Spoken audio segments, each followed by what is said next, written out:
Come on up.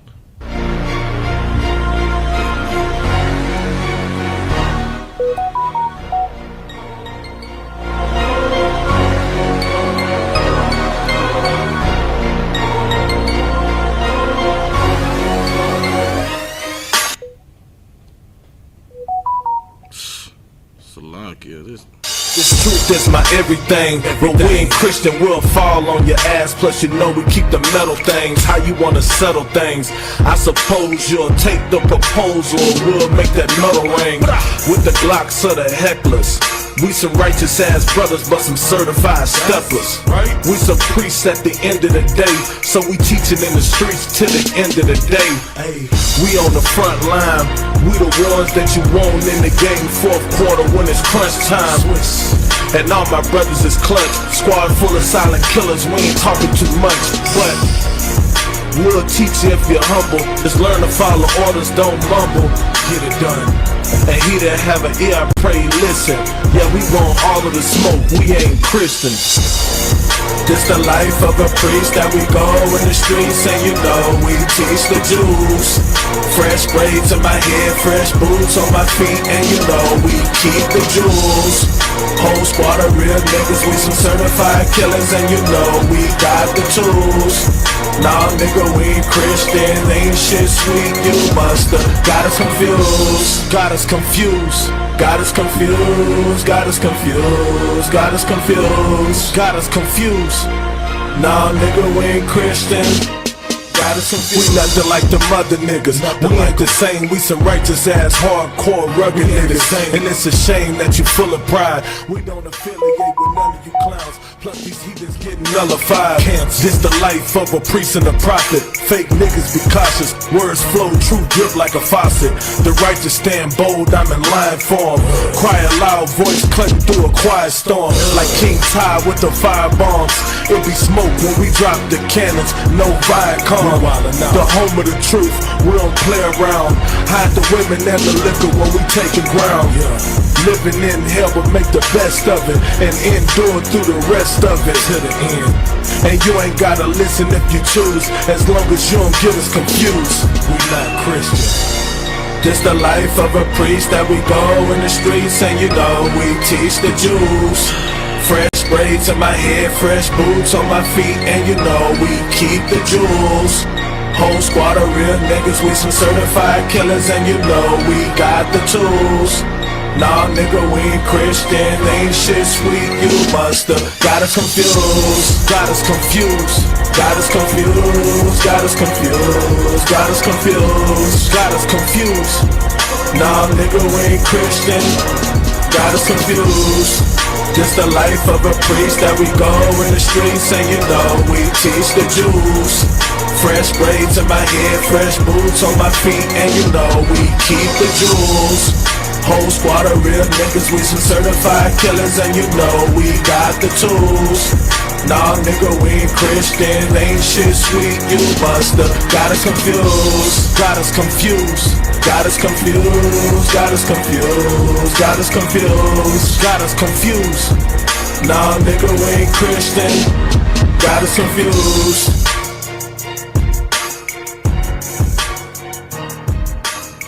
Most High Christ, y'all clap it up. Hey, Shalom, Israel. This is the Israelite School of Universal and Practical Knowledge. Started out of 1 West and 125th Street, Harlem, New York, under Commanding General YAHANNA. This is Priest and Officer of 1,000 YAHANNA, and this is the I.S.U.P.K. Houston Sunday Scripture Breakdown. Let me go get this video, what I want to start this off with. As you know, man, there's a lot of stuff going on in the world today, man. You understand, 2020 has been, if you didn't know that the Lord was a terrible power before 2020, you should know now. What Biggie said, if you don't know, now you know. You understand? Like, at this point in time, we should understand, everybody in the world, every living soul should understand how terrible that the Lord's power is. That the God that the Black, Hispanic, and Native Americans serve is a terrible power. All right. So the topic is, we kind of late today, so I'm not going to be able to take any questions today, but The topic is oppression maketh the wise man mad. Now, why did I go with this topic? I went with this topic because I've noticed even in 2020 with all this stuff going on, all the stuff that has happened in the past, everything that has happened to us as Black, Hispanic, and Native Americans as far as the oppression that we're going through, the rape, rob, murder, pillage, whatever you name, there's atrocities that the oppressor has committed against us. In 2020, we still are trying to find ways to celebrate. Now, what I mean by celebrate, I'm not talking about, occasional, get together barbecue or an occasional, you want to maybe go out with the homies with the brothers to the club or something just to get away, just for a moment, have a couple drinks at the bar, go play a little bowling or something like that. That's not what I mean by celebrate. What I'm talking about is you still want to celebrate your birthday. You still want to celebrate, what's the next so-called holiday? Well, they just celebrated 4th of July after George Floyd was murdered. Like the police officer literally had his knee on George Floyd's neck for 8-something minutes, and they went in the streets and protested, Black Lives Matter, Black Lives this, Black Lives, and right on July 4th, they went out and popped firecrackers and shotguns, and it's like they forgot about it. And that's what I mean by, oppression maketh the wise man mad. We should be furious. There's nothing wrong with going out, hanging out with the friends, having a get-together, a cookout, but why the hell are you celebrating a birthday? What is there to celebrate? So in the midst of a pandemic, let me get this straight. In the midst of a pandemic, in the midst of all this death and police killing us, you understand? Breonna Taylor, George Floyd, in the midst of this, you mean to tell me you want people to worship you? Like, you want the focus to not be on our people dying in the streets. You want the focus to be on you because it's your birthday. So you want to pin some money on you and walk and prance around talking about, yeah, it's my day, here's my cash app me, blah, blah, blah. Like, come on, man. Well, like, what is this coming to? Go ahead, Salaki, if I may, sir. Like you said, now, like, we so destroyed, we don't even realize you pinning a slave master to you, and you right. You a modern slave. Good night. You over here pinning slave masters to you. If I could, that's such a heavy point. You are the white man's prostitute. Right. You pinning the money on you with the oppressor's face on it. Now, don't get me wrong, money is spendable. You need money to survive. So, you get some money, make sure you pay your 10% to Commander General YAHANNA. Right. But money, we need it to survive. But you pinning the money on you. Everybody see that it's, there's no, look, you understand, the oppressor is clear as day on the money, big face. Big face, and you walking around on you prancing around, and you pretty much, you a prostitute for the oppressor, man. And that is why we continue to be destroyed. That's why we continue to be shot down. That's why we continue to have knees on our neck. That's why we continue to suffer through this oppression, because you want to celebrate in the midst of it. I want to play this clip. I want to play this clip. Give me 1 second. I got to send you an article to the wall. Give me 1 second, y'all. Y'all bear with me 1 second. I need to get something situated. Get these articles. Let's see. Well, this one article. I'm gonna pull out this one article. Let me send it to you right quick, the wall, y'all.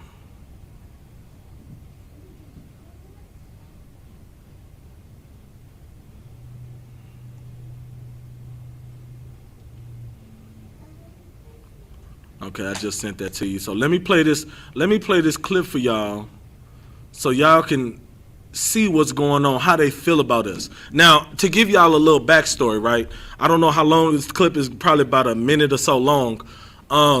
So the backstory is these devils are now plotting, they've been plotting against us. They've been taking crafty counsel against us. Now they just full-fledged in savage mode. You understand what I'm saying?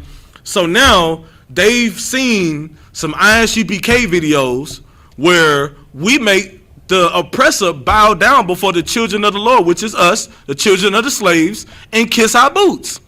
And they see these videos and they are furious. I'm talking about you what you got to realize is the KKK members, they don't wear the right white robes anymore. They take off the white robes and they put on what they put on. A what? A what? Yeah, say that, Salag, if you could. Yeah, I was like, I couldn't hear you.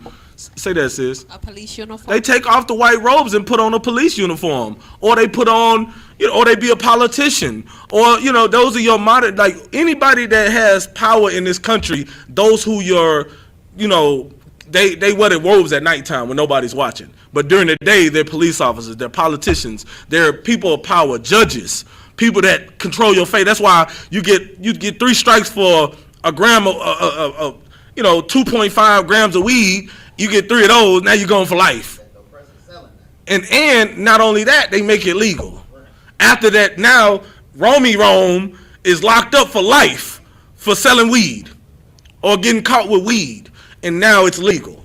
But he can't get no reprieve.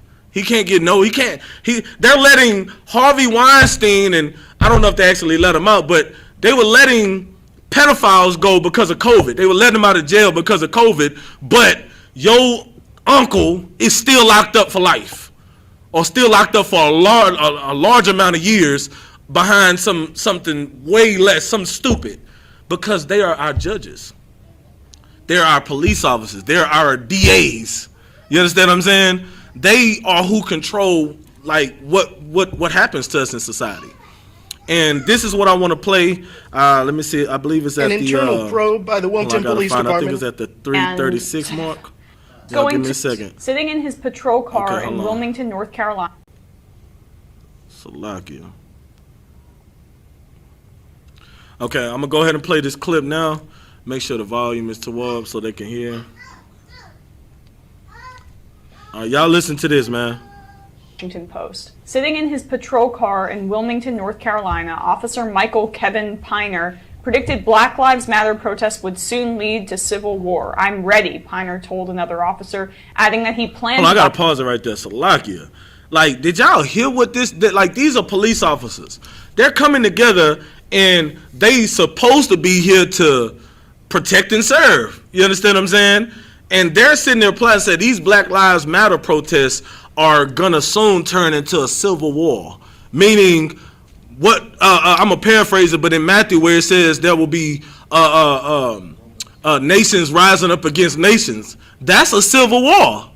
That's what that is. That's nationalities against nationalities. That's white people versus Chinese people, white people versus Black, Hispanic, and Native Americans, or Black, Hispanic, Native Americans, we against the Chinese. Like, that's race wars. Nation rising up against nation. Amongst the pestilences and the earthquakes and the hurricanes and all these other things, right? All of this is biblical prophecy that's being fulfilled. So he said, oh, I'm afraid that this, not afraid, he said, it's gonna soon lead to a civil war. Why? Because they see black people, protesting in the streets, and we actually, now I don't condone protesting, and I.S.U.P.K, we don't condone protests, but I do understand the spirit behind the riots and we tired. As a people, our people are tired, and they have the zeal, but not according to knowledge. They don't know that there's something greater out there than protesting, which is the I.S.U.P.K and the Commanding General YAHANNA. Right. We've been protesting since 1969 the biblical way. The righteous way. You understand what I'm saying? And they're lost, they're dry bones, they're walking dead, they're zombies. So they don't understand that there's something that's better for them out there. I didn't know that there was something better out there for me until I found the I.S.U.P.K. The I.S.U.P.K has been the best thing that ever happened to me and my family. And I didn't know it then. Because you know why? Because the Most High didn't reveal that to me. It wasn't time. You understand what I'm saying? Everything come in due season. While our people out there protest, that's why I can sympathize with our people out there protesting and rioting and stuff like that, because guess what? They have the zeal, meaning they're tired of being gunned down. They're tired of being shot in the back. They're tired of seeing our brothers and sisters getting murdered and slaughtered. Even with the NBA players, right? Now, the NBA players decided to go ahead and resume the season, which I eventually figured they would. You know, when they was talking about canceling the whole playoffs, I was like, I don't know, that's a stretch.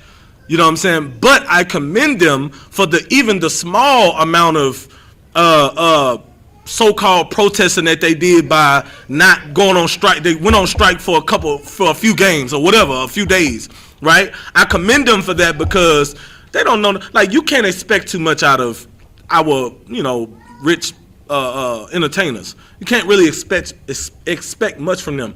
Colin Kaepernick set the bar as high as it can be for a rich person because he's still out of work. It's been 4 years. He's still out of work, and he's barely just now. This is how impactful what Colin Kaepernick did. He's just now getting the recognition from the NFL commissioner that he was right all along and they were wrong. But he's out of a job. And another thing I commend him for is he's not begging them to give him a job either. You know, he went and tried out for. Matter of fact, he didn't even try. Like what Colin Kaepernick did, right? He put on a spectacle for them. They was like trying to try him out and trying to, hey, if you be a good boy, then we'll let you play for this team. We'll let you play. So he was doing his little tryouts, but he did it to where he really wasn't trying to go back to play for them. Because if he wanted to, he would have did things on their terms. He did it on his terms. If y'all remember, he was supposed to go to a practice facility that they had set up for him. Instead, he chose his own practice facility, and he had media coverage. He did that on purpose because he knew that was going against because they set a strict set of rules for him in order, you got to do this, son, you got to do this, son, in order for us to even consider bringing you back. He was like, man, to hell with that. I'm going to do things on my terms. I got the talent. He showed that he still got it. Like, he could start over half the quarterbacks in the league right now. He could start over them. And he showed that. He showed his arm strength. He showed his accuracy. He showed that he's still fast. He showed that he's still Kaepernick. But he really didn't want to go back and play for the NFL. Now, is that to say he's never gonna go back? I don't know. But it's been 4 years and he stood firm. It would literally have to be them damn near begging him to come back for him to go back. You understand? Because if that was the case, if that's not the case, he would have been there already. He would have been like Nick Cannon, begging, fire come, please. Okay, I'm ready. Take me back. You understand what I'm saying? Instead of standing firm. But again, I don't expect too much out of these entertainers. It is what it is. But I commend the basketball players, even though they resumed the season. I commend Kenny Smith. Kenny Smith walked out live on air, was like, hey, I'll figure out the rest later. Whatever happens from here, it is what it is. I'll figure it out. That was a bold step. They could say, you know what, you left work. That's what they would call that. If you just AWOL, you went AWOL at your job. For anybody else, that's a big. I know I was doing security and I was holding a post, and if I would have left and went and they found out, that's it. That's a grave thing, and it carries you for the rest of your, like, it's going on your resume. Like, that's a strike that's going against you when you go apply for any other security job. They're going to say, no, this person went AWOL on post. So they're not going to, people going to look at that, oh, he go AWOL? Nah, we can't have him over here. So what Kenny Smith did, I got you, hold your peace. What Kenny Smith did, he did something that, and if you see the look on Shaq and Charles' face, Charles just took a sip of his coffee because he knew he a damn step and fetch coon. You understand? And Shaq, he bleeds blue. Everybody understands that.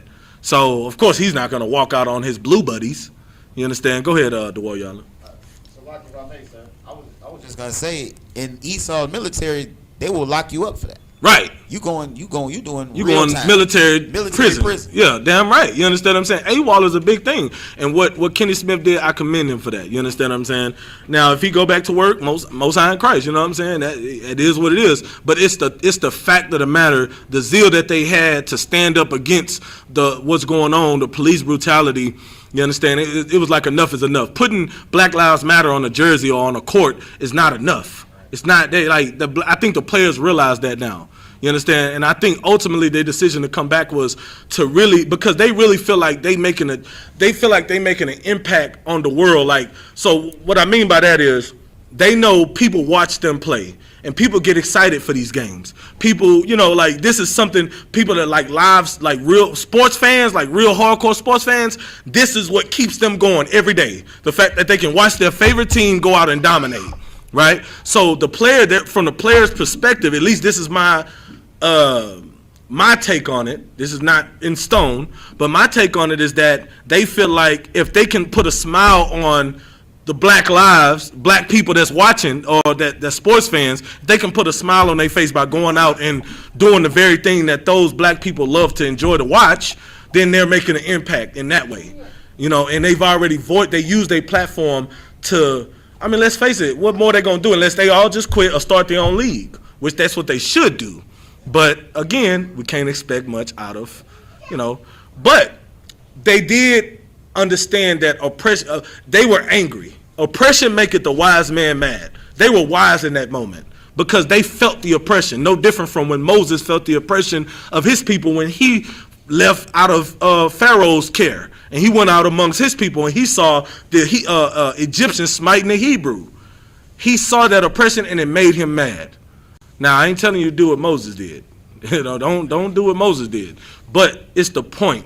Let me finish this snippet. So, like, y'all know, if y'all know me, if y'all watch me on Wednesdays, y'all know I can go all off on the deep end on some whole other stuff. You understand what I'm saying? But let's get back on topic. An assault rifle. We are just going to go out and start slaughtering them effing N-words, he said. Wipe them off the effing map. Jesus, they say they're gonna slaughter niggas. They're gonna just wipe them off the effing map. That's what it said. Piner, a Wilmington police officer since 1998, began the recording by expressing his fury about the ongoing protests against police brutality and racial injustice in the wake of George Floyd's death. The officer Piner was speaking to, Officer James Brown. Okay, so now here is the part where they saw the UPK videos and now they feel some type of way about their people bowing down before the priests and the prophets of the Lord, kissing our boots. This is how they felt about it. It says the Officer Piner was speaking to Officer James. So I'm finna go ahead and play the clip. Ian Gilmore, hired by the department in 1997, said that whites were now worshiping blacks, adding that he'd seen a video of a fine-looking white girl and this punk pretty boy bowing down and kissing their toes, whatever the hell. Hold on. I didn't even hear that the first time I listened to it. He said he saw this fine-looking white girl. So now this is proof that we don't just, because, you know, a lot of people say, oh, they just want to target a certain demographic of white people. They want to target the ones that's, you know, really like bums on the street or whatever the case. This was, in their opinion, because they all look like dogs to me. Ain't no fine dog, in my opinion. They all look like cocker spaniels. But this dude said, this white boy said that it was a fine-looking white girl. Meaning she looked at like she didn't belong on the street. She looked at like she was too good to be on her knees in front of black men kissing their feet. She looked at like she was too good for that. He was like, damn, she fine. What the hell is she doing bent over on her knees kissing this trash boots? But what they don't realize is we're royalty. That's why the Lord made that white woman get down on her knees and kiss our boots. The Lord did that. And she knew in her spirit that we were royalty when she was doing it. She knew in her spirit that in her, whatever happened before, she knew that whatever her bowing down could not even suffice the atrocities that they committed against us.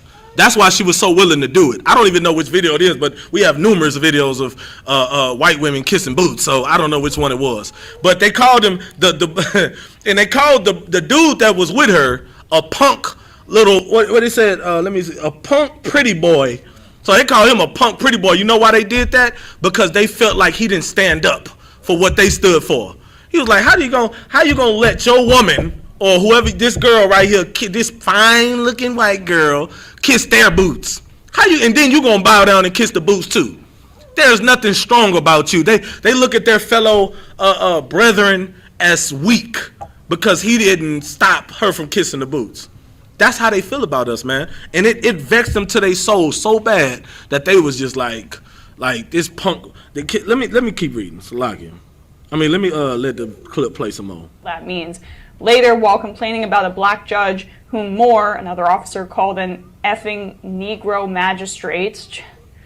God damn it. Moore added, it's bad, man, because... All right, that was it on that, man. And the devil reading this stuff off, she acting like it was so atrocious what her fellow devil was saying. She's like, oh gosh, damn it. Like it's so bad. You understand? But really, in all reality, you know what? If it's so bad, she need to be bowing before the priest too and licking up the dust of our feet as well. Right. If it's so bad what he's saying, then why don't you follow suit of your fellow sister?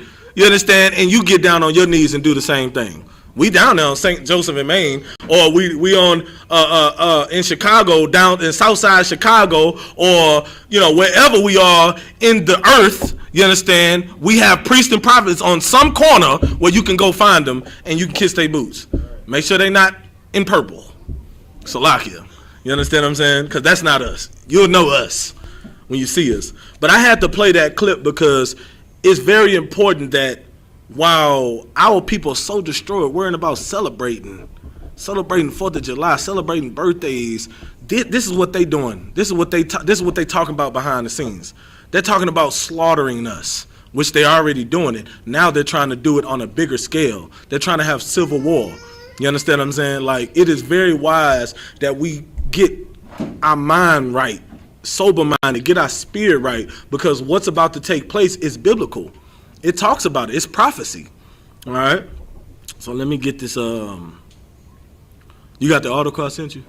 Okay, no sweat. Let me get this scripture real quick. Hold on. So, we're going to start off with Ecclesiastes 7:7.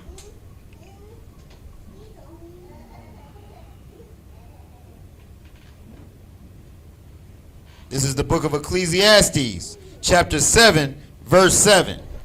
Surely oppression maketh a wise man mad. No, it says maybe it might make a wise man mad. Surely oppression maketh a wise man mad. It says surely oppression maketh a wise man mad. Surely it does. Why wouldn't it? Why wouldn't you be mad at what you're going through? Why wouldn't you be mad at seeing how Trayvon Martin was stalked while he's walking, talking to his girlfriend, trying to get back to the All-Star game, eating some Skittles and drinking on an Arizona tea like any other young man would do, you understand? And he's talking to his girl, having probably the conversation. All of us had this, we were all in puppy love and just head over heels for, our woman. We'll walk 5 miles and be on the phone and don't even realize we didn't walk this far. Could you just imagine? I want everybody to just imagine being Trayvon Martin in this moment. He's watching the All-Star game. It's halftime. So during halftime, he say, I'm about to call my girl. You know what I'm saying? I'm about to call my girl. I got a little sweet tooth. Let me go get me some Skittles, get an Arizona. It's right at the 7-Eleven. It ain't that far. Let me go ahead and walk. And he on the phone. He just prancing and talking to his girl. Just being a young man. This to him, this is life. This is best. He's enjoying this. They probably telling each other how much they love each other, and he probably telling how pretty she is and how he can't wait to see her again, and she can't wait to see him, and she miss him. Y'all know how the young couples talk. Puppy love. You understand what I'm saying? And next thing you know, out of nowhere, he don't even know it. This whole time he's on the phone, going back to the house, he's being stalked. Think about that. And don't even know it. He has no idea that he's about to die. That is a horrible thing, man. That's a horrible, horrible thing. This whole time, man, listen. And you want to celebrate your birthday? You want to celebrate 4th of July? You want to celebrate Christmas? You want to celebrate Thanksgiving? What the hell is wrong with you, man? How can I can't sit down and eat a feast at a damn Thanksgiving knowing that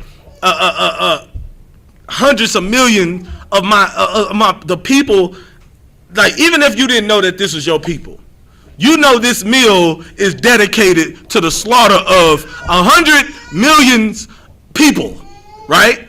And then you find out that these are your people. Now think about this. We go to war for one family member. I mean, we go, listen, if something, like, we went to war for less. Y'all from Chicago, right? or you know what I'm saying? Retaliation is a must, right? You understand what I'm saying? Like like on whoever that died, they're gonna say on him. It's his world, right? And you're gonna ride out for one person. You're gonna Lil JoJo.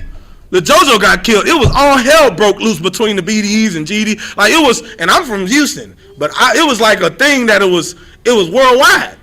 Like I knew about it. You understand what I'm saying? The whole beef was because he made a song about this song, and then he got killed. And JoJo, what, 17? He was a young man. 16? He was a young man. And this is normal. It's normal. And guess what? It's JoJo world. Now they finna ride out. Now they finna have a war. And what I mean by war is this ain't gonna be like, oh, we're gonna get one, you're gonna get one, it's over. This is gonna be, you know how wars last years. This is generations. You understand what I'm saying? JoJo's, his brother, the people that come after JoJo is gonna remember JoJo. He died, to them he died a martyr. You understand what I'm saying? And it's gonna be a war behind him. That's one person. So you mean to tell me you're not gonna war behind 100 million of your people? 100 million. Like, come on now. But we'll war against each other for one. Like our priorities are mixed up. And you'll sit there and understand that this feast is celebrated, is a celebration of their deaths. And you're partaking in it. Christmas is a celebration of a God that has nothing to do with you. A homosexual God at that. Nimrod, listen, and you sitting there putting gifts before the tree, which is supposed to be a representation of Nimrod. And you giving gifts to the feet of it. Come on, man. Where are our priorities? What the hell are you doing popping firecrackers on July 4th when you was a slave in 1776? You was a slave, man. Like literally on a plantation picking cotton until your damn fingers rip apart, like from the thorns. And still have to go out and pick them. Getting infections and all that. I just got over damn, listen, those infections, finger infections from fingernails and stuff, like them things are no joke. Your fingers swell up like a damn blow pop. You understand what I'm saying? And just imagine our people having to do that and still pick the cotton with infected fingers and all other disease. You know what I mean? Whatever they got going on, it doesn't matter until they couldn't do it anymore, and then they were hung. Or they were beat to death because they were just no use. You're like, you're livestock. You're no good, so I got to put you down. You know what I'm saying? That's how they treated us. And we want to celebrate 4th of July when we were literally on a plantation while our women were getting their stomachs cut open after they were raped. And while they doing that to our women, they butt breaking us, cutting all our genitals, raping us, sodomizing us, all these type of things. But you want to celebrate these, it says, surely oppression maketh the wise man mad. Keep going. Khan. And a gift destroyeth the heart. That's why you walking around here and your priorities in the wrong place, because your mind is in the wrong place. Why? Because your mind is destroyed. Your mind is destroyed because they didn't give you these gifts. They said, oh, it's not that bad, Mr. Black Man. Here you go. Take this and just be a good boy. A gift destroyed the heart. You take their gifts, now, oh, you know what? All white people, they're not all bad. I mean, Jimmy at work, he's pretty cool. We go lift weights together. We go to bars together, and he's never said nigger in front of me. He's never said that to me. He's never said anything that I would, feel him, deem him as a bad person. But soon as Jimmy's not around you, I have news for you, brother. Soon as Jimmy is gone away from your presence, yeah, man, I hung out with the nigger today. I just made him feel good, and, he's going to be a good boy at work. He's going to do whatever I tell him to do. Because guess what? A gift destroyed the heart. You think Jimmy's a great person because he looks out for you, gives you a little gift card. Your boss at work, your wife, Mr. Ryan at work, and gave you a damn gift card for Starbucks. You know what I'm saying? I said Starbucks because I like coffee, so I like it. But he give you $100 gift card, and now all of a sudden he's not so bad. Now, don't dare talk about white people. Don't dare talk about him, because Mr. Ryan always looks out for me. A gift destroyed the heart. It make you forget about the fact that these are your oppressors. You know what I'm saying? That's just like you take a dog. You take a stray dog and you bring him in your home and you feed him. You feed him every day. That dog was damn near on the cusp of death, right? And you take that dog in and you feed him and you give him water and you give him somewhere cool to stay, air conditioned, all of these things, but you beat him to death damn near every day, damn near to death every day. You just keep beating on him, beating on him, beating on him, beating on him, but you still feeding him. Still feed them. You leave them in a cage all day. You take them out, beat on them whenever you feel like it, and you feed them again. You give them a little toy to chew on. You do that, and guess what? Is that dog? And you open your front door. Is that dog gonna run out? That dog ain't going nowhere. Why? Because you still feed him and you still play with him. You still give him water. He has somewhere to sleep, even though he's getting beat and it hurts. But they feel like it's nothing better. And that's us. We're constantly getting beat by the oppressor, beat damn near to death and killing us. And we are dying. But we still, good night. That's just like if you take in a pack of dogs and they watch you slaughter their friend. They literally watch, but you still feeding them. And you still giving them water, you giving them somewhere to stay, giving them toys to play with, but you just literally slaughtered their friend, their dog, the other dog. They're not leaving still. They're not going to leave because you're still, a gift destroyed the heart. Their mind is gone, man. They put the drugs in the community, get you high on drugs, make you docile, make you weak, destroy you, man. Our men are nowhere, in 2020, our men are nowhere near as strong as how we used to be. When we was on Black Wall Street, we had strong black men. You understand what I'm saying? But as soon as they integrated us, it immediately make us weak. Because why? Because we want to be like the oppressor. The scriptures say, envy not thou oppressor. But we want to be like them so bad, they're weak. The hell, we are strong people. They're weak. But we want to be like them so bad that we become weak. Okay, so read that again one more time. Okay. Surely oppression maketh a wise man mad, and a gift destroyeth the heart. That's what we need to be understanding right now. That's why this title is Oppression Maketh the Wise Man Mad. We need to understand that everything that's going on, especially in 2020, we need to understand that, listen, what are we doing here? You got to snap out of the trance. What are we doing here? Like, why am I so happy, like jolly? Why am I, what am I celebrating a birthday for? You 40 years old, still pinning money on you. The hell, what? How silly do you look? You look retarded as hell. Come on, man. Give me Lamentations 5:1. We're going through it, man. We are going through it, and we are so lost and so destroyed that we don't even see anything wrong with it in the midst of all this stuff happening. It's like 1 minute they talk like they was protesting for George Floyd, then it's like they forgot all about it. And then now, Breonna Taylor, and then they protest for a little bit, then they forget all about it. Then Jacob Blake? Jacob Blake gets shot in the back. Now it's back, a topic. Like, in the midst of y'all protesting, talking about Black Lives Matter, they still killing you. What happened in Kenosha, was it Kenosha Springs or Kenosha, Wisconsin or something like that, right? Where they were protesting, and you have a 17-year-old oppressor, devil, 17-year-old with an AR, and they talk about they want to take guns. It ain't the guns. The guns ain't the problem. There's a certain people that's a problem. And we need the world needs to be rid of these people. That's why they shall be killed with the sword. That's what the scriptures say. They have to be, because if not, they're gonna revert back to their old ways. A zebra never loses its stripes. Even if they camouflage, they're still there. You understand? You might camouflage in a white and black mountain, I don't know, oasis or whatever the hell, I don't know what the hell I'm saying.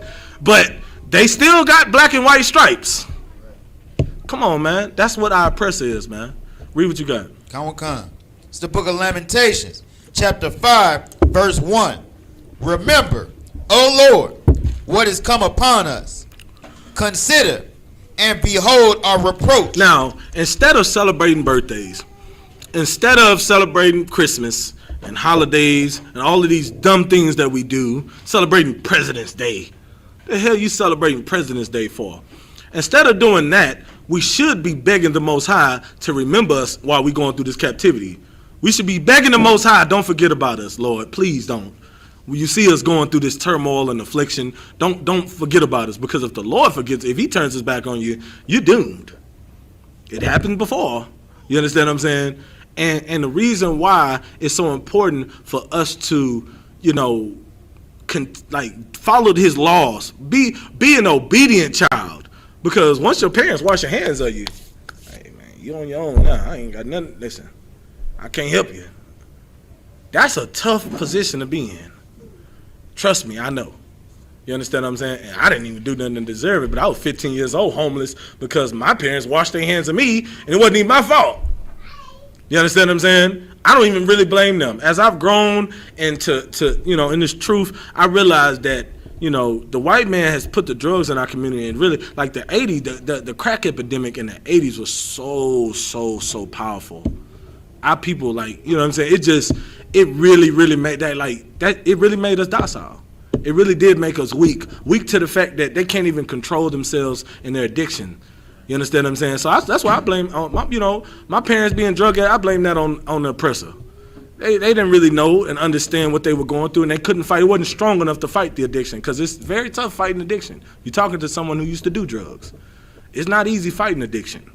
You understand what I'm saying? But the fact is, I know how it feels to not have, my parents in my corner. So guess what? Life was real rough. So life when the Most High turn his back on you and say he wash his hands of us, that's going to be real rough for us. So in order for him not to do that, we need to be obedient children. We need to follow his rules, his laws, his statutes, his commandments. You understand? Do what we need to do so that we can please our Father. Because that's what he wants. He wants us to please him. And we should. Keep reading. Khan. Verse 2. Our inheritance is turned to strangers. Mm-hmm. Our houses to aliens. Now, we should be pleading with the Most High to get us out this captivity. And it says our inheritance is turned to strangers. What does that mean? That's talking about we're royalty, man. We are royalty. We belong at the top. We belong in rulership. But right now, are we in rulership? Our inheritance has turned to strangers. They are ruling over us when we are the rulers. Keep reading. Khan, verse 3. We are orphans and fatherless. Oh, Salakia, get our houses. Salakia. Our houses to aliens. Meaning, now, listen, well, we suppose, we don't even have, we're at the bottom of it. We're in the poorest community, the ghettos, and we don't have nothing, right? And guess who do have? Our oppressors.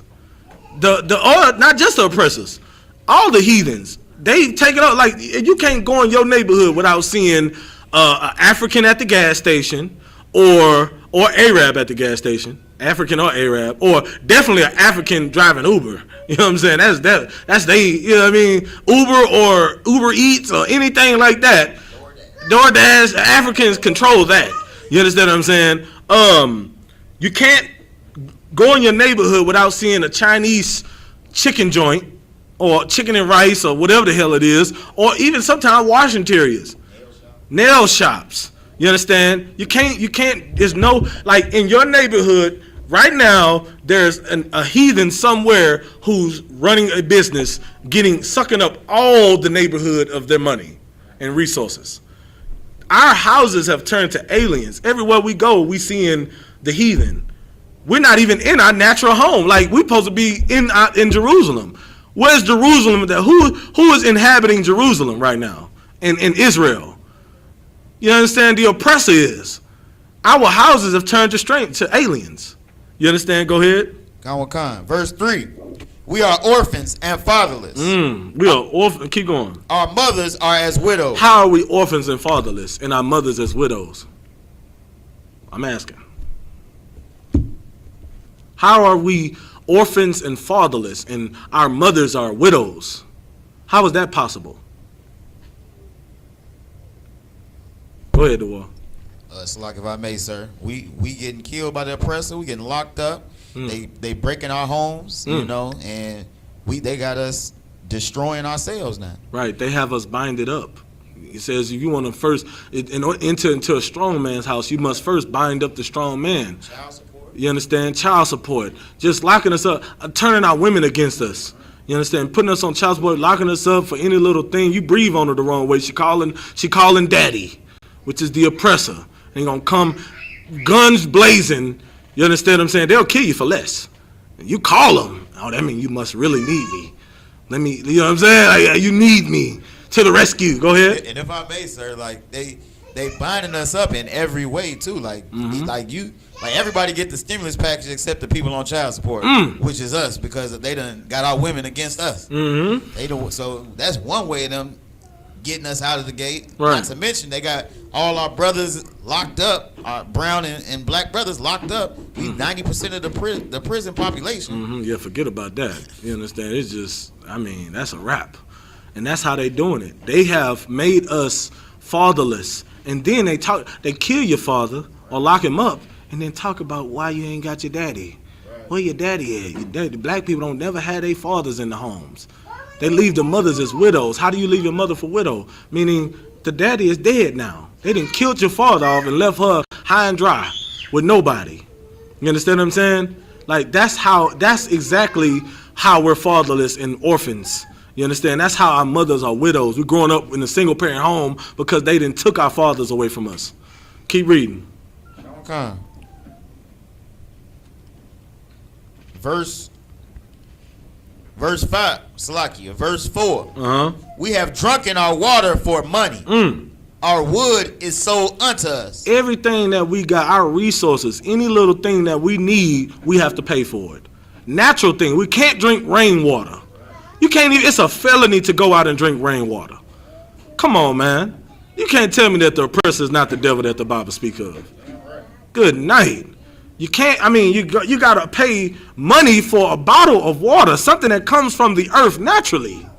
You got to pay for it. Go ahead. Salakia, sir, that's so heavy because out here in Houston, the oppressor, they got that oppressor Joel Osteen. He'll lock the doors during a hurricane. Good but night, the people bro. that's locked out on the streets, if they collect water to drink, they going to jail. Good night, bro. So he gonna let you in, and you can't even survive while you're out. That's the problem. They put you in unsurvivable conditions and punish you for trying to survive. Right. That's horrible. You know what I'm saying? That's why they shall go into captivity. That's why oppression maketh a wise man mad. That should make you angry. Should make you angry every day, but you should follow the laws. It should make you angry, but you should turn to the priests and prophets of the Lord. It should make you angry, but that should be the more reason why you want to seek righteousness. Right. Because righteousness and seeking the Most High is the only thing that's going to get us out of this place. That's why a wise man would be mad. They would be mad and see what's going on, and they say, you know what? The only thing that's going to help me, I can't take up arms against these people. I can't. That's suicide. So what can I do? If I read the Bible, I know all through the history of the Bible, every time that we was in captivity, every time that we were going through something oppressed by people, when we actually did what we were supposed to do and then call on the name of the Lord, He delivered us. That's the only solution. It's all throughout the history of the Bible. I mean, what? Like, if it ain't broke, don't fix it. Right. If you know that the Lord will deliver you out of your captivity if you just follow what He say, follow the laws, be a good child, why try anything different? Right now, 2020 is not the time to be trying to innovate right now. You know what I'm saying? Let's not try to experiment with new things. Like, come on, man. When that last time they tried to experiment with new things, well, I wouldn't even say it's new, but the last time we was trying to do some extra stuff we wasn't supposed to do, the Lord destroyed the whole, like, you got to understand, the whole earth was killed, I ain't gonna say the whole earth was flooded. All mankind died in a flood except 8 people. Wherever there were people, that's where it flooded. And only 8 people survived that. Why? Because we wanted to do something different. I think somebody at the door. The sons of God was dealing with the daughters of men. and we wanted to integrate and interracial marriage and do all these things that we wasn't supposed to do. And as a result, the Lord killed all of us off. But 8 people. And you mean to tell me God is all love? You talk about God is all love and this and that. He said love everybody. No, man. That is I don't know. That's Christianity. Christianity who pushes the agenda of the mark of the beast. Who is the beast? You understand? The oppressor. What is the mark of the beast? The mark of the beast is the philosophies of the beast. Christianity. You understand? Whitewashing. All of these things are the philosophies. All of these things are the mark of the beast. Not no damn microchip. Come on, man. And guess what? We supposed to be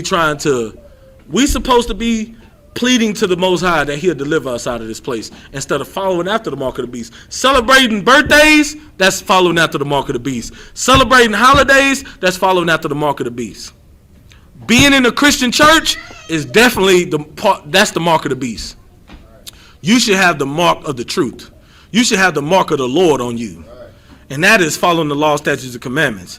That's pleading, that's doing what any good child would do and getting on your father's good graces so that he may deliver you out of, like, wouldn't you want, if you're a child and you walking home from school and a grown man trying to bully you, wouldn't you want your father to come out of nowhere like Superman? You understand what I'm saying? What the hell wrong with you? Get off my child. And you know what I'm saying?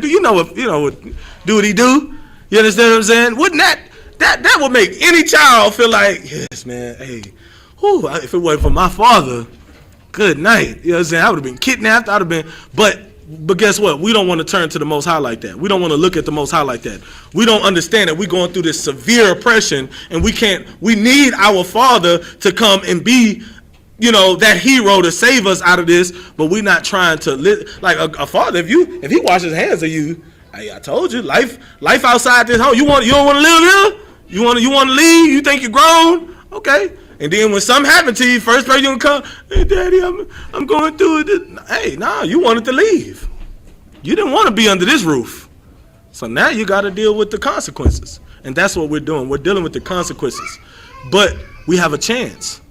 If we deal with the consequences, but we say, okay, I'm mad at this oppression, we should be mad at ourselves for not following the laws, right? But let's say, okay, let's follow the law. Let's try it for a change. We already see what we're going through now. It ain't working. What we're doing right now is not working. So let's try something. Let's try something different. It's just ironically, the try something different is what we should have been doing all along. You got some? Keep reading. Verse 5. Our necks are under persecution. Good night. Our what? Our necks are under persecution. Listen, if that don't sound like George Floyd, I don't know. I mean, I don't know what the hell you reading. Read it one more time. Con. Our necks are under persecution. Literally and figuratively. Our necks are under persecution. Literally. And now, like, what are we going to do about it? We're going to protest? Obviously, protesting is not the answer because we're dying at the protest. We're getting shot with rubber bullets, swelling up our brains at the protest. We're getting, good night. We're getting shot with guns, by psychopathic devils. You understand what I'm saying? At the protest. So now, what is the solution? Is the protest the solution, or is that just another avenue to die? Because that so far has been proven to be the latter. All right. Give me so now. Give me a second. Hold on. Let me read Ecclesiastes 7:1.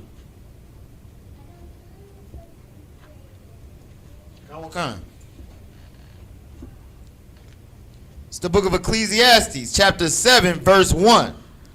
A good name is better than precious ointment. A good name is better than precious ointment. Now, I like to use this analogy when I bring out this scripture.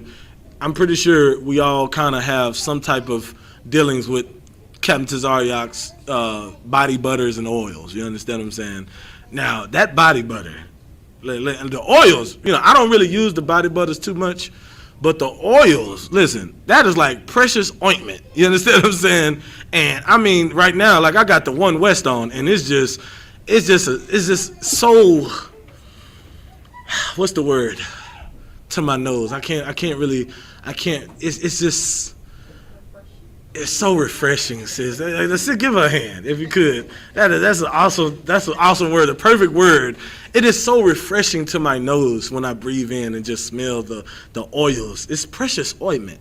But it said what? Read that again. Come. A good name is better than precious ointment. Now, I don't know too many things that could be better than this precious oil that I got on right now. But a good name is definitely better. What is a good name?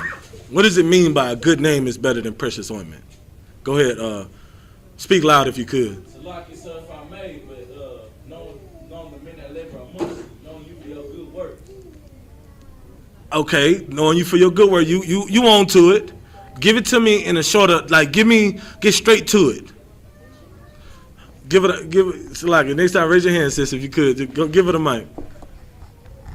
Your reputation. Your reputation. Give her a hand. That's it right there. Which is, again, you get your reputation by the work you put in, the name that you make for yourself. A good name, a good reputation is better than Captain Tazariak's oils, and he gets 5 stars over like 5,000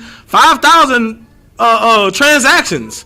And he got all 5 stars. I think that's a record. I don't know. Like it can only be a man in the truth to get that. You understand what I'm saying? Most High in Christ. Give Captain Zariak a hand if I could. Get him like Most High in Christ. 5 stars. That's a lot of transactions. You know what I'm saying? And that lets you know how good these oils are. But a good reputation is better.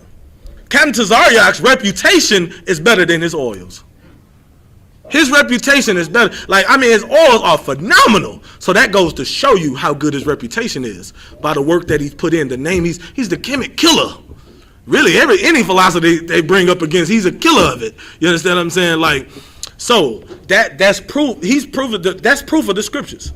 Every brother in this school that has some rank, you know, they get their rank because they have a good reputation. You don't just get ranked for nothing. A good name is better than precious ointment. Keep reading.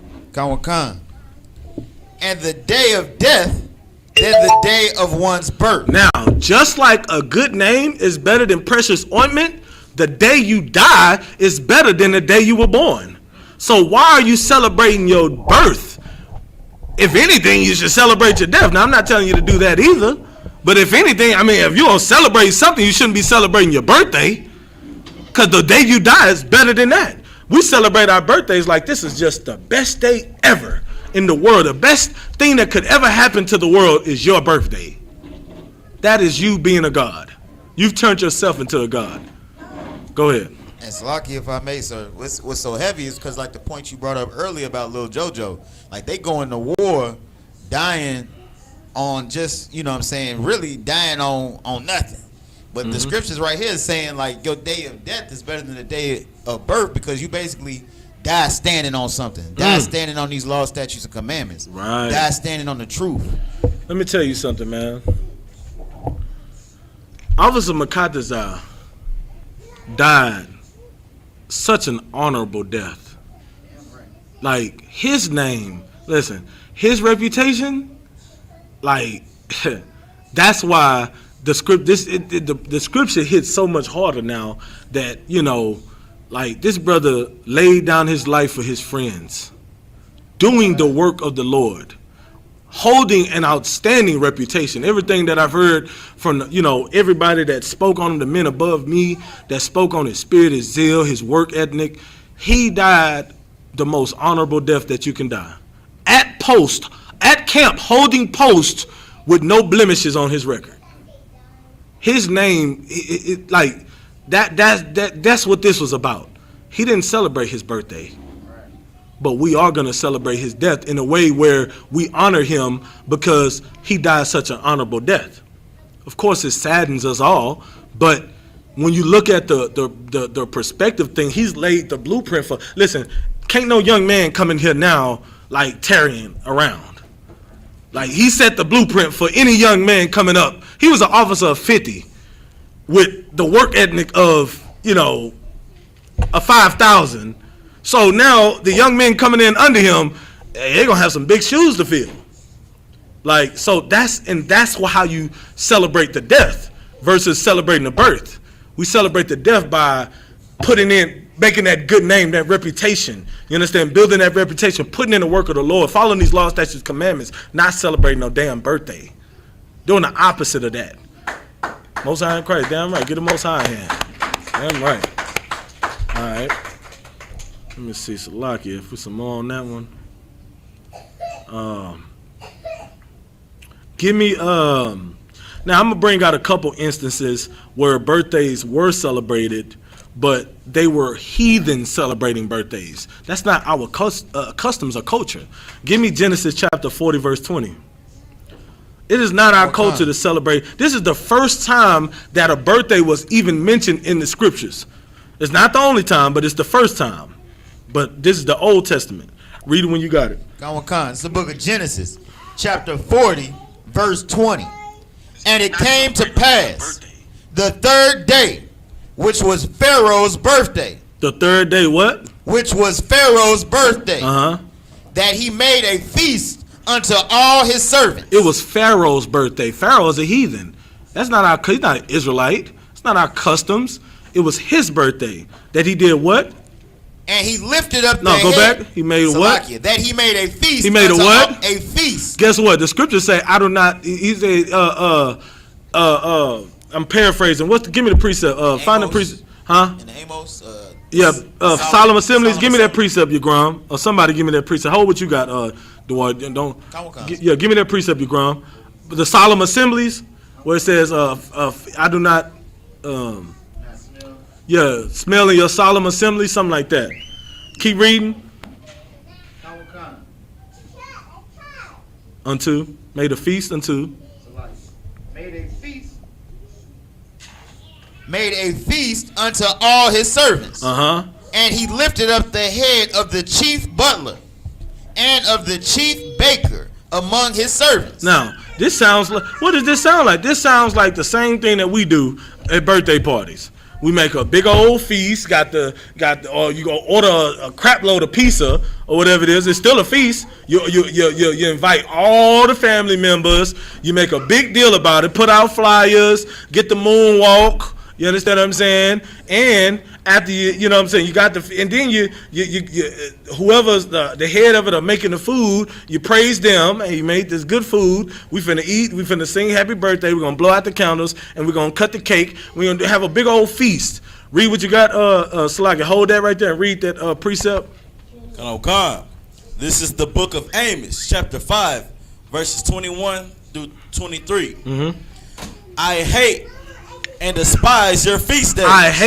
I despise your feast days. Like, this is what it said. Read what you got again. Hold that, Yagram. Stay right there. Hold that. Read what you got, the Wayala. It said he made a what? Salakia. And he made a feast unto all his servants. Now, what did it say, Yagram? Read that one more time. I hate and despise your... read it just how it says. It says, I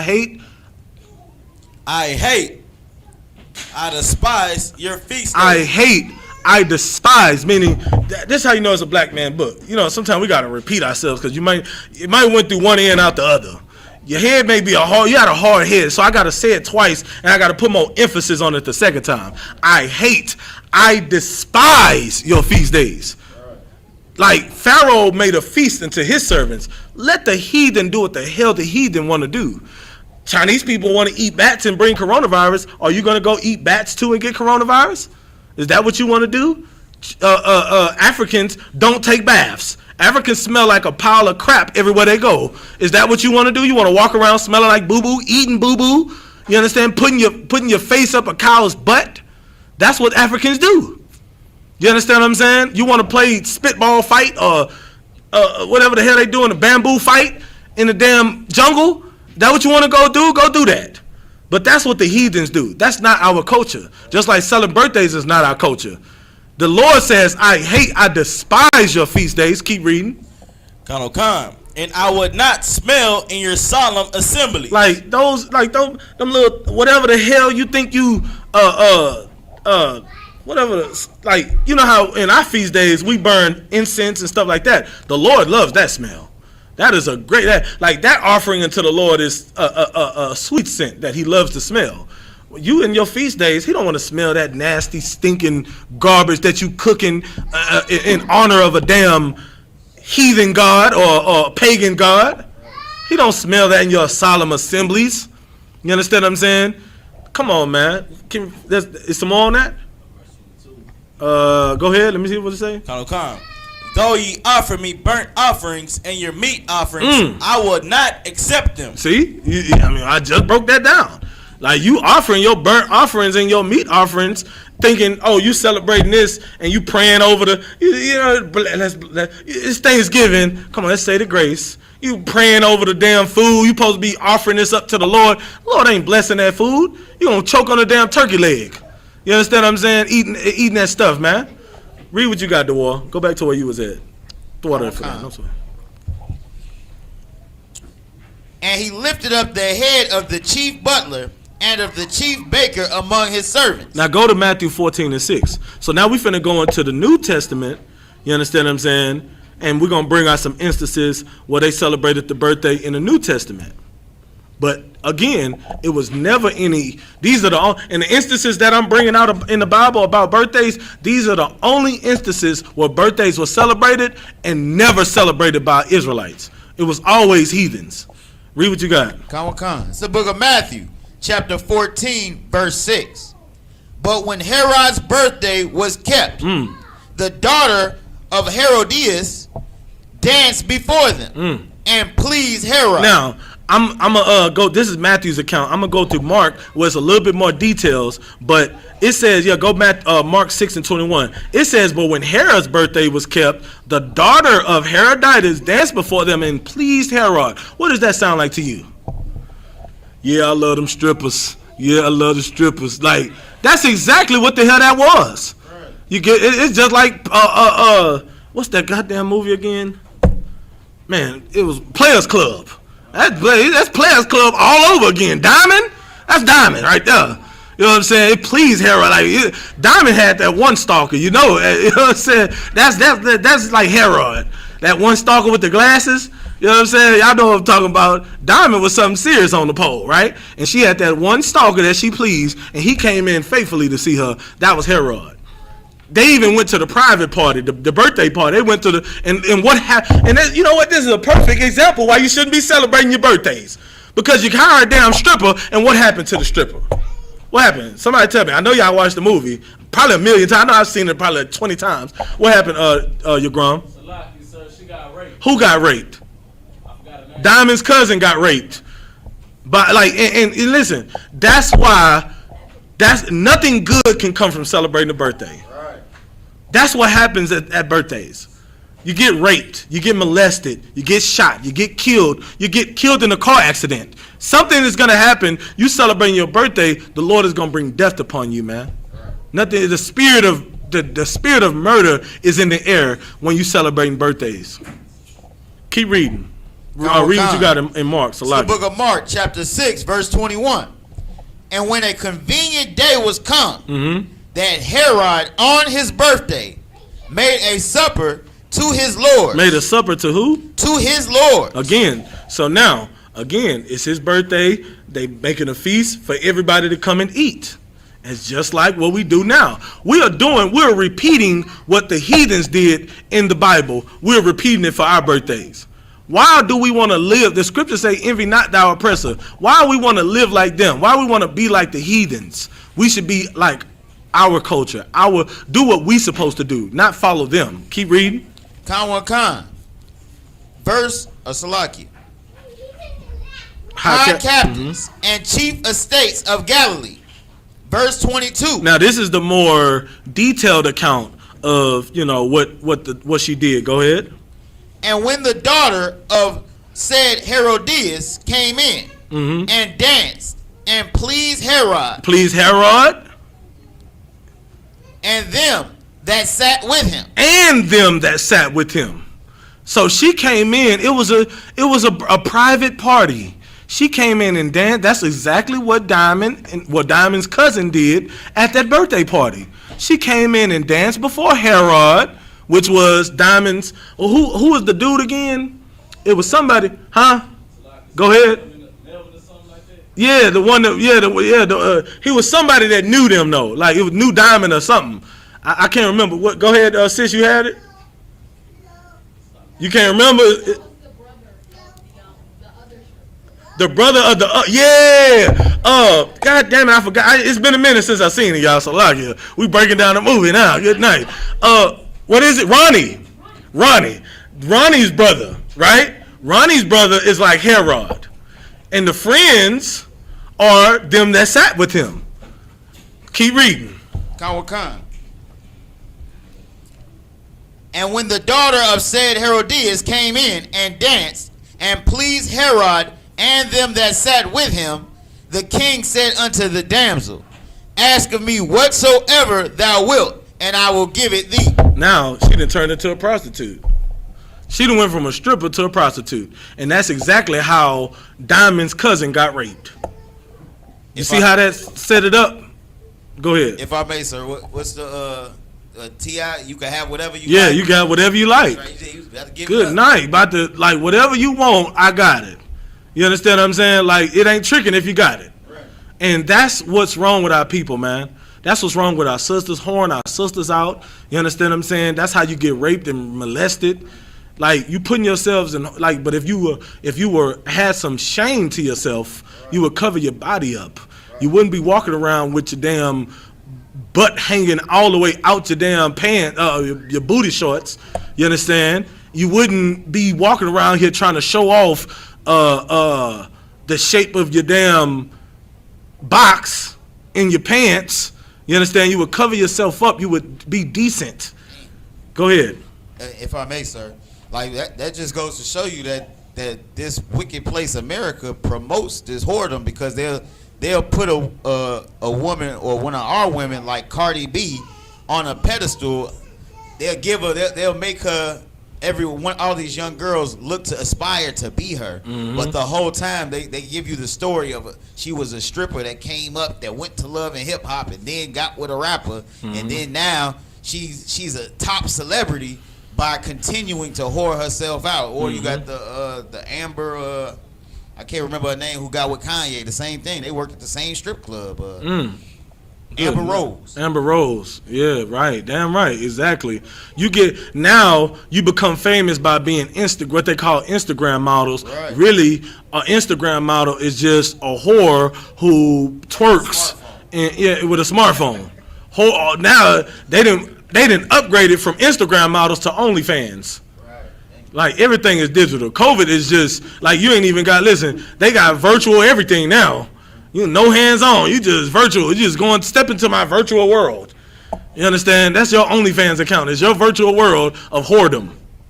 And that's what you are entering, the matrix of whoredom, when you got an OnlyFans account. Like, come on, man. Give me Leviticus 18:3 real quick. Okay. This is a precept of why we shouldn't be like the, so I say, envy not thou oppressors. We shouldn't live like the heathens either. Read what you got. This is the book of Leviticus, chapter 18, verse 3. Mm-hmm. After the doings of the land of Egypt. After the doings of the land of Egypt, meaning what? Somebody tell me, what does that mean? Go ahead. So, sir, after bondage. After basically following false gods. That's right, exactly. After, we ain't learned our lesson yet? After we went in Egypt and was doing all this other wickedness, following after what they were doing, and that's how we went into captivity in Egypt. That's how we always go into captivity, following after, going against the Most High, following after the heathens, the other nations. We ain't learned our lesson yet. Keep reading. Wherein ye dwelt, shall ye not do? And after the doings of the land of Canaan, whither I bring you, shall ye not do? Neither shall ye walk in their ordinance. Meaning we shouldn't be doing, like, we should learn from our mistakes. That's why you have mistakes. That's why you have laws, statutes, and commandments. Laws, like, they put a stoplight, they put a crosswalk light on the damn cross street before you cross the street. Why? Because somebody more than likely then got hit by a car, or multiple people got hit by cars. It was too many to the point where they said, okay, now we got to put a crosswalk light here. where now you have to press the little button and you have to wait your turn to go. Because too many people, there was nothing there at first, so people just, poof. You know what I'm saying? And guess what? Now we got to put in rules in place. That's how statutes always, laws and ordinances always are made. They're made because at some point we realized we needed them. They were put in place, we needed them. That's why these laws, you don't eat bat. It's unlawful to eat an unclean animal. Why? Because you can get coronavirus. You can get sick and die and spread it to your people, and they can die. Let the heathens do it. If they want to eat that and let it spread to them and they die, hey, they ain't got nothing to do with us. That's their business. We mind our own business. It's a family affair. I care about my people. So the Bible says don't eat unclean animals. Why? Because we see they doing it, and it's killing them. It's destroying them. Let it keep destroying them. We're going to stay away from it. That's why ordered law, statutes, and commandments. That's why Christ came in and increased the law. He brought the spirit of it. Why is it here? This is why the law says this. This is why you shouldn't even look at your brother's wife. Because guess what? Somebody at one point probably looked at it and they did the act. So now Christ is saying, don't even look. Don't do it. Go ahead, read what you got. You got some, give me, Salakia. Go to, read Psalms 18, start at verse 4. In this oppression, man, like, I don't see why is everybody so jolly and happy. Now, in the UPK, we happy. You know why? Because we not living in the world. We not living under we are under the curses, right, as Black, Hispanic, and Native Americans. But we're not under the curses, meaning we are not living in death. Death is the curses. Living in sin is living in the curses, meaning you're dead to the Lord. You're dead in the world. You're walking dead. That's why the curses are hitting you. When you come into the truth, yeah, we still suffer the same oppression. Yeah, we still living through curses. We still, like everybody, it's not a secret I have diabetes, high blood pressure. I'm still living out the curses. But am I sorrowful because of that? No, because I got my brothers. I got brotherhood. I got these laws, statutes, and commandments. I got this truth. Anytime I'm feeling down, I can call Cap and say, like, sir, do you mind if I teach this day? Or do you mind if I, teach a 2-hour lesson at camp or just to get this off me? You know what I'm saying? So like, we having brotherhood at the school so I can be around my brothers because I got this oppression plaguing me. So we not living under, it's a difference.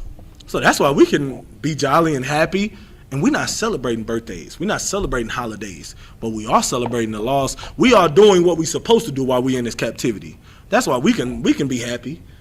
But you are living in the world. You living in the world, but you smoking your weed. You celebrating your birthdays as if you're not doomed. You celebrating this like as if Christ's not coming back.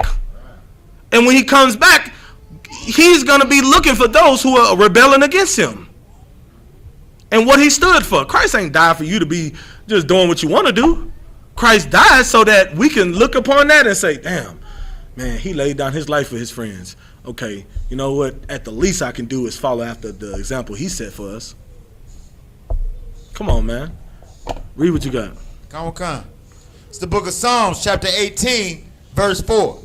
The sorrows of death compassed me. Compassed. Salakia, compassed me. Uh-huh.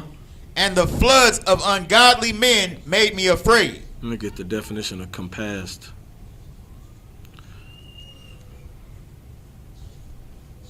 Salakia, let me see if I can find another definition.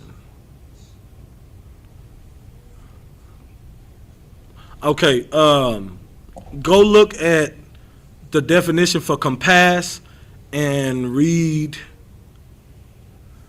definition 1. But the second part of it on Google, it says the sorrows of death compassed me, meaning what? When he say the sorrows of death, like what is death? The curses, living in this oppression. The sorrow of death compassed me. The sorrows, meaning like he wasn't. It didn't say he was happy. That it says, oh, I'm jolly. The happiness of death compassed me. It didn't say that. It said the sorrows of death, meaning there's nothing to be celebrating your damn birthday for while you living in this hell. Somebody read that. You got it, Dewar? Come. Go ahead. surround or enclose on all sides. What does that mean? The sorrows of death compass me. It felt like I can't escape it. I feel claustrophobic from this oppression. Like you can't celebrate a birthday and be happy when you feel like you about to have an anxiety attack because you just can't escape death. That's why it says, although I walk through the valley of the shadow of death. What is the shadow of death? Think about a shadow. When you walk in the shadow, it's stuck to you. Sometimes it be right behind you, sometimes on the side of you, right in front of you. Your shadow beating you sometimes. You can't escape it. You can't escape death. You can't escape this oppression except if you get out of death. How do you come to life? Following the law, statutes, and commandments. Turning to the Most High. The sorrows of death compassed you. So guess what? Oppression maketh the wise man mad. So what you should do in return, in response to being mad at oppression, what should you do? Go ahead. It's like if I keep the law, statutes, and commandments. Follow the laws. Do what you're supposed to do. You understand? Serve the Most High. That's what you're supposed to do, because if oppression maketh the wise man mad, that wise man will in turn try to do whatever he can to get out of that oppression. If you fall into a deep ditch, you're gonna just lay it down. You're gonna give up. You're just gonna be like, damn, I'm down here. Ain't no way. It's no point. I'm just stuck. I'm out of there. You know, you gonna give up?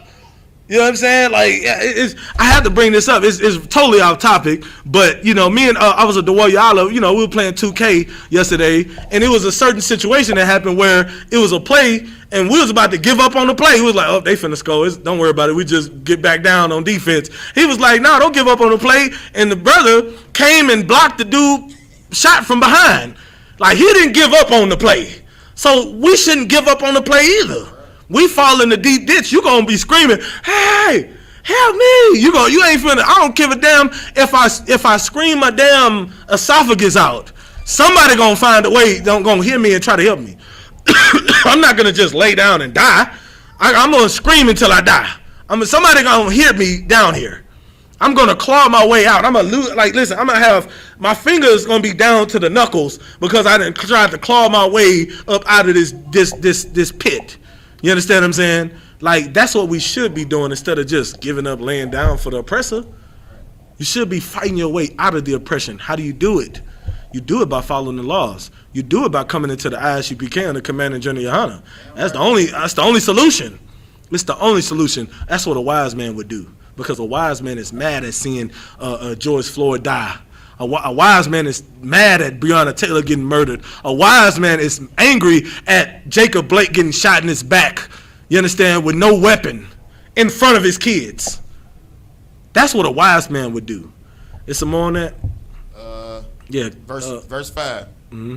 The sorrows of hell compass me about. The sorrows of hell compass me about. This is David telling you how the oppression is so horrible. He don't got time to be trying to celebrate no birthday or no holiday, and that's how we should be.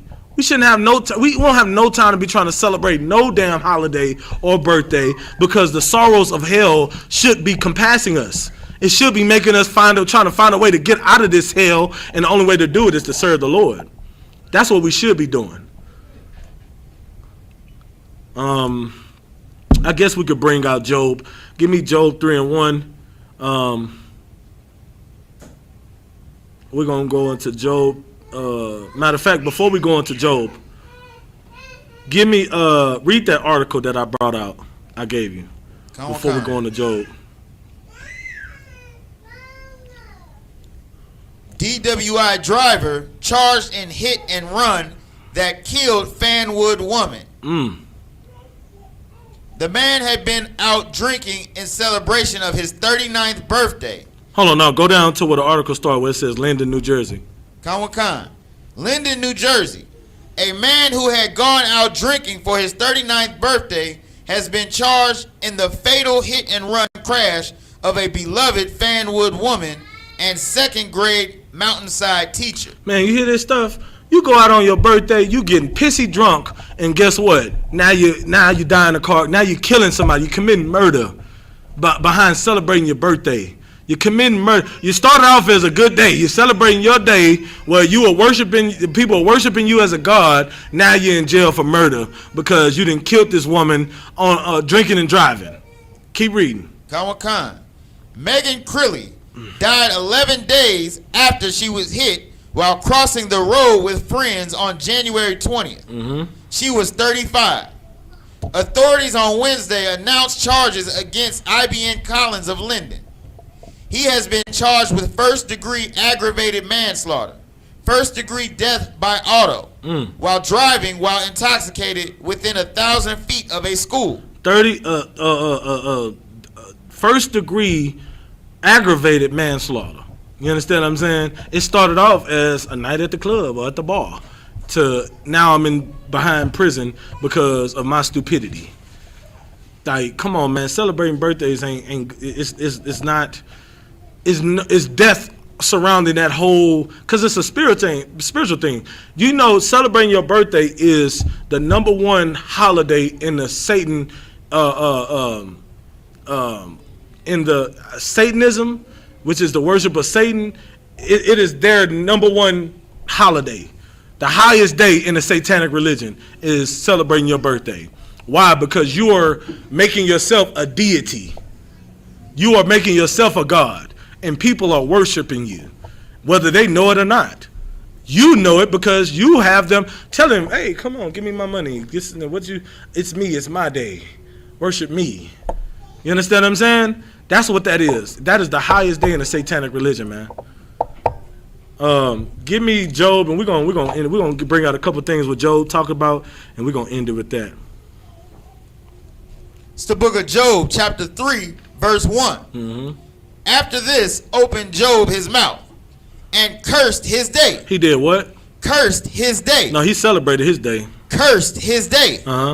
And Job spake and said, let the day perish wherein I was born, and the night in which it was said. He said, let the day perish. He ain't worried around talking about, hey, celebrate me on my day. Why? Because Job was going through hell. He was going through curses.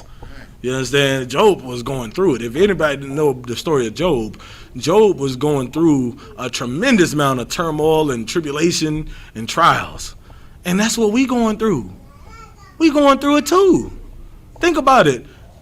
You name some stuff that Job went through that we ain't going through today, in today's time, as Black, Hispanic, and Native Americans. Now, I'm not saying he didn't go through it to a worse degree, but we are going through it. Listen, you know, they got diseases. He had boils and all this stuff. He had disease on him, right? We got diseases, cancer, AIDS, all of these things, right? You understand what I'm saying? But guess what? Job, he didn't celebrate in the midst of going through his diseases. He didn't celebrate that. He said, curse his day. To hell with this day. Y'all worried about a birthday. Man, forget this birthday. I hate the fact that I was even born, so I wouldn't even be going through this hell. Go ahead. Like, if I may, sir, the point you bring out is so heavy because, like you said, we going through the same thing because just like Job's kids was killed, so is our people kids getting gunned down, murdered in the streets. Right. His friends turned on him. Our friends turning on him. His wife. His wife trying to get him to go against the Good night. Our wife going telling us to go ahead. Just lay it down. You don't need to go to class today. Like, you can spend time with me. You know what I'm saying? Like, that's like, good night, brother. Like, give him a hand. Give him a hand. Most High in Christ. That's exactly what it is. And guess what? In the midst of his oppression, in the midst of his curses, because Satan was surely oppressing him. You know what I'm saying? Like, but he had to get permission from the Most High. Most High in Christ for that. But and he went through that. And guess what? Just like the Lord expected him to travail through that, he expects that from us too. He was confident in Job. We should try to gain that same confidence in the Most High. The way the Most High was confident in Job that he wasn't going to be able to turn him, that's how we should be. We should give the Most High that same confidence that we're not going to, fold under pressure. We're not going to fold or break. Like General Muhammad say, either bulk up or break down. And I want to give the Most High the confidence that I'm not going to break down. I'm going to bulk up. So we use whatever we go through to get stronger. So that way, when something else comes, it'll bounce off us like a rubber bullet, like a Superman in the bullets. It's gonna bounce off us. We strong. We're strength. You break a bone, what happens when it grows back? It gets stronger. some extra stuff grow around it. The more you break it, the stronger it gets. So guess what? We should take the oppression that we going through, instead of trying to celebrate through it, we should be trying to get wisdom from it. Oppression maketh the wise man mad. Guess what? Now I'm mad. Now I want to gather myself together with my brothers. Now I want to seek a different path, because this path that I'm going down is not doing it for me. I'm headed down, that valley of shadow of death. I want to walk towards life. You understand? And with that, make sure you pay your tithes to the men of the Lord and the I.S.U.P.K. under Commander General YAHANNA. Go to www.isupk.com. Click the donation link. You understand what I'm saying?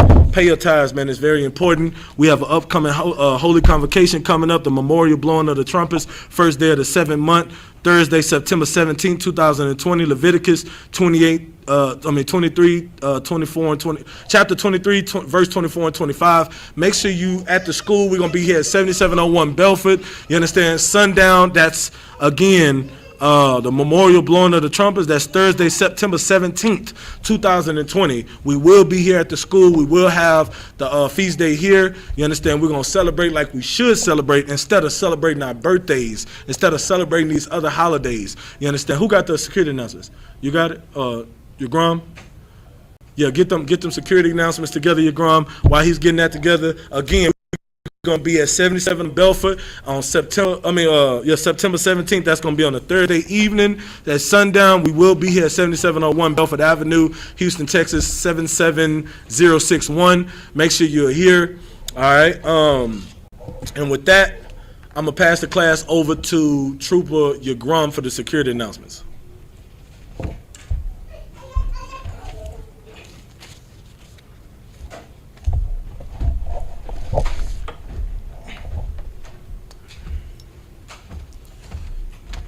These are the I.S.U.P.K. security announcements. We are the I.S.U.P.K. started out of 1 West 125th Street, Harlem, New York. Rule for new brother and sister. When a new brother or sister comes into the school, they are off limits for 6 months. They are to be saluted only. They are here to shed themselves of the world. If they need transportation, the teacher will arrange it. After 6 months, if a brother or sister has an interest in a particular person, he or she must get permission from the head to speak to a brother or sister. There is another 6 months in which the brother and sister will court each other.